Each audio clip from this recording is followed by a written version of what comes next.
ఏ ఎన్నికలు వచ్చినా కూడా చంద్రబాబు నాయుడు గారు కొత్తగా తానేనో తీసుకొచ్చినట్లు కొత్తగా చెప్పడం, సూపర్ సిక్స్ అంటాం, ఎన్నికల ముందు అనేక హామీలు ఇవ్వడం, ఆ తర్వాత ప్రజలకు ఏ విధంగా మోసం చేస్తున్న విషయం కూడా దాదాపుగా ఆయన ఇప్పటికీ 4వసారి ముఖ్యమంత్రి గారు, 40 సంవత్సరాలుగా పొలిటికల్ ఎక్స్పీరియన్స్ ఉన్నటువంటి చంద్రబాబు నాయుడు గారికి ప్రజలందరూ కూడా చూస్తున్న విషయం కూడా మనం చూస్తున్నాం. ఇప్పుడు దగ్గరలో స్థానిక సంస్థల ఎన్నికలు వస్తున్నాయని చెప్పే ఉద్దేశంతో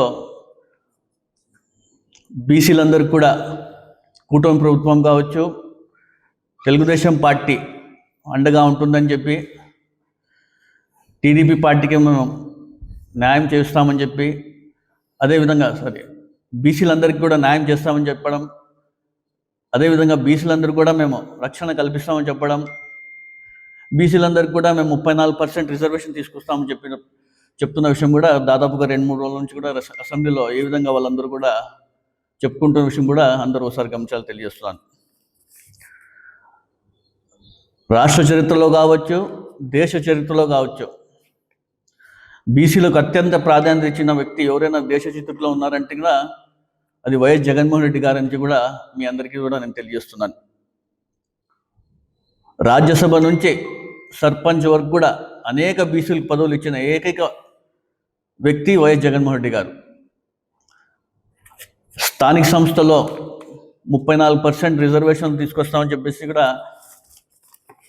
చంద్రబాబు నాయుడు గారు అసెంబ్లీలో బిల్లు ప్రవేశపెట్టడం, నిజంగా బీసీల పైన మీకు ప్రేమ, వాళ్ళకి న్యాయం చేయాలని చెప్పి ఉండింటికినా ఎందుకు మీరు దీనికి పార్లమెంట్లో ప్రవేశపెట్టలేదని కూడా మీ అందరికీ నేను తెలియజేస్తున్నాను. కేంద్రంలో కావచ్చు, ఇక్కడ రాష్ట్రంలో కావచ్చు, డబుల్ ఇంజిన్ సర్కార్ అని చెప్పుకుంటే మీరు పార్లమెంట్ ఈరోజు నరేంద్ర మోదీ గారి ప్రభుత్వం మీ యొక్క ఎంపీల మద్దతుతో ఈరోజు ప్రభుత్వం కొనసాగుతున్న విషయం కూడా అందరికీ తెలిసినదే. అయినప్పటికీ కూడా మీరు బీసీలకి న్యాయం చేయాలా, బీసీలకు మనం అందరూ కూడా పార్లమెంట్లో బిల్ని ప్రవేశపెట్టడం కూడా చిన్న ఆలోచన కూడా రాలేదంటే కన్నా ఎంత దౌర్భాగ్య పరిస్థితుల్లో ఈరోజు ప్రభుత్వం ఉంది కూడా మీ అందరికీ తెలియజేస్తున్నాను. అదేవిధంగా గతంలోనే జగన్మోహన్ రెడ్డి గారు బీసీలందరూ కూడా 34% రిజర్వేషన్లు ఇవ్వాలని చెప్పేసి ఆ రోజు ఆలోచిస్తే టీడీపీకి సంబంధించిన వ్యక్తి బిర్రు ప్రతాప్ రెడ్డి గారు ఆ రోజే కోర్టులో కేసు వేసిన విషయం మీ అందరికీ తెలియదని కూడా నేను తెలియజేస్తున్నాను. ఏ విధంగా ఆ రోజు జగన్మోహన్ రెడ్డి గారు 34% సంబంధించి రిజర్వేషన్ కల్పించాలని చెప్పి చూస్తే ఆ రోజే అడ్డుకునే విషయం కూడా ప్రజలందరూ కూడా గమనించాలని కూడా నేను తెలియజేస్తున్నాను. అదే రోజు జగన్మోహన్ రెడ్డి గారు 34% బీసీలు కల్పించాలని చెప్పినా సరే, కోర్టులో అని చెప్పినప్పటికీ కూడా ఆ రోజు వైఎస్ జగన్మోహన్ రెడ్డి గారు అధికారంలో ఉన్నారు. 2019 నుంచి 2024 వరకు ఏ విధమైన ప్రాధాన్యత ఇచ్చిన విషయం కూడా మీరందరూ కూడా ఒకసారి గమనించాలి.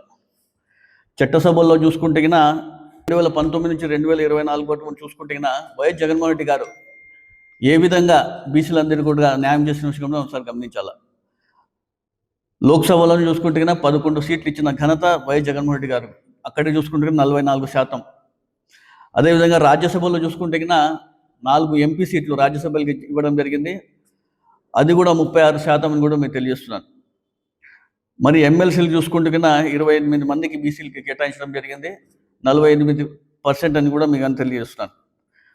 13 మేయర్లు ఉంటే గతంలో 9 మంది బీసీలు మేయర్లకు కేటాయించిన ఘనత కూడా వైఎస్ జగన్మోహన్ రెడ్డి గారికి కూడా మేము తెలియజేస్తున్నాను. ఇది కూడా చూసుకుంటే దాదాపుగా 69% కూడా ఇచ్చడానికి కూడా మీ అందరికీ తెలియజేస్తున్నాను. అనేకటువంటివి మున్సిపల్ చైర్మన్లు కావచ్చు, వైస్ మున్సిపల్ చైర్మన్లు కావచ్చు, ఎంపీపీలు కావచ్చు, మార్కెట్ యార్డ్ చైర్మన్లు కావచ్చు, ఇతర కార్పొరేషన్ల చైర్మన్లు కావచ్చు, బీసీ కార్పొరేషన్లు కావచ్చు, అనేకటువంటివి ఈరోజు చూసుకుంటే దాదాపుగా 38% నుంచి 69% వరకు బీసీలు కేటాయించిన ఘనత ఎవరైనా ఉంటే దేశ చరిత్రలో అది వైఎస్ జగన్మోహన్ రెడ్డి గారు అని కూడా మీ అందరికీ నేను తెలియజేస్తున్నాను. ఆ రోజుల్లోనే బీసీలకు న్యాయం చేయాలా, బీసీలకు అందరూ కూడా అండగా ఉండాలని చెప్పేసి జగన్మోహన్ రెడ్డి గారు పార్లమెంట్లో కూడా ఒక ప్రైవేట్ బిల్ని ప్రవేశపెట్టిన ఘనత కూడా వైఎస్ జగన్మోహన్ రెడ్డి గారిని కూడా మీ అందరికీ నేను తెలియజేస్తున్నాను. అప్పట్లో 2019 నుంచి 2024 వరకు బీసీలకు ఏ విధంగా న్యాయం చేసినారు, బీసీల వైపు ఏ వైపు ఉన్నారు అని చెప్పేసి సమావేశాలు, సభలు ఏర్పాటు చేసి సామాజిక సాధికార బస్ యాత్ర అని చెప్పేసి కూడా ప్రతి ఒక్క జిల్లాలో కూడా వెళ్ళి వాళ్ళు చేసినటువంటి బీసీలకు చేసినట్టు అభివృద్ధి కార్యక్రమాలకు సంబంధించి కూడా ప్రజలను కూడా తీసుకువెళ్ళాలని కూడా ప్రజలందరూ ఒకసారి గమనించాలని కూడా తెలియజేస్తున్నాను.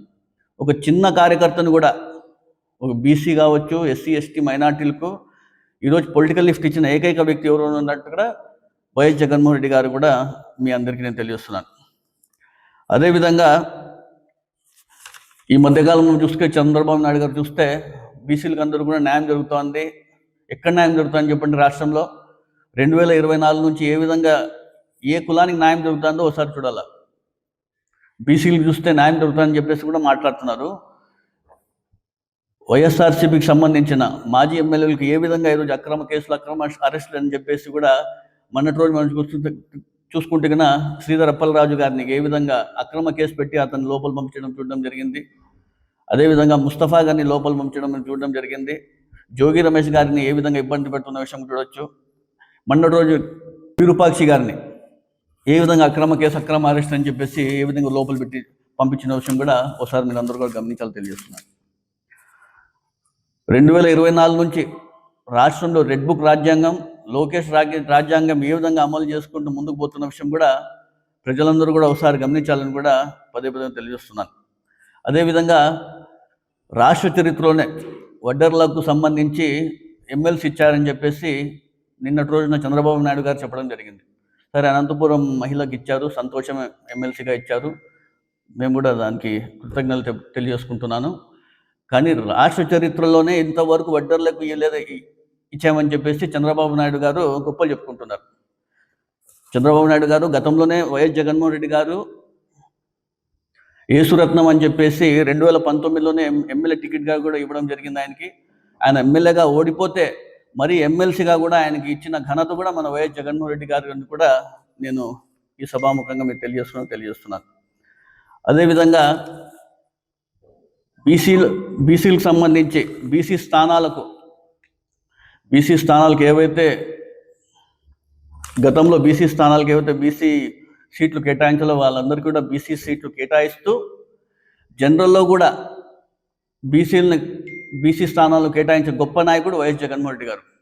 గతంలో కూడా మాకు కూడా అనంతపురం జనరల్ అయింది, అందులో కూడా నాలాంటి వాళ్ళకు కూడా అవకాశం కల్పించిన వాళ్ళకి కూడా జగన్మోహన్ రెడ్డి గారికి కూడా నేను తెలియజేస్తున్నాను. మరీ ముఖ్యంగా అనంతపురం నగరంలోనే చూసుకుంటే జగన్మోహన్ రెడ్డి గారు కావచ్చు, అనంత వెంకటరామరెడ్డి గారు కావచ్చు, మా కార్పొరేషన్లోనే గత పాలకవర్గంలో దాదాపుగా 50 మంది కార్పొరేటర్లు ఉంటే 28కి పైగా బీసీలు ఉన్నారని చెప్పేసి కూడా మీకు సర్వంగంగా నేను తెలియజేస్తున్నాను. ఈ 2 ఏళ్ల కాలంలో ప్రజలందరూ కూడా గమనిస్తున్నారు, మీరు ఎవరికి ఏ కులానికి న్యాయం చేస్తున్నారు, ఏ ఒక్కరు కూడా న్యాయం చేయకపోవడం కూడా ప్రతి ఒక్కరు కూడా గమనిస్తున్నారు. ఇలా మహిళలు కావచ్చు, ఉద్యోగస్తులు కావచ్చు, యువకులు కావచ్చు, స్టూడెంట్స్ కావచ్చు, వృద్ధులు కావచ్చు, ప్రతి ఒక్కరు కూడా మోసం చేసుకుంటూ ముందుకు పోతున్న విషయం కూడా అందరికీ తెలిసినదే. అయినప్పటికీ రాబోయే రోజుల్లో స్థానిక సంస్థల ఎన్నికలు ఉన్నాయి. ఈ స్థానిక సంస్థల ఎన్నికల్లో ప్రజలు మీకు ఏ విధంగా బుద్ధి చెప్తారో ప్రజలందరూ కూడా వేచి చూస్తున్నారు. రాబోయే రోజుల్లో మీరు ఈ పరిణామాలు ఎలా ఉంటాయో కూడా ప్రజలు మీకు బుద్ధి చెప్తారని తెలియజేస్తున్నారు.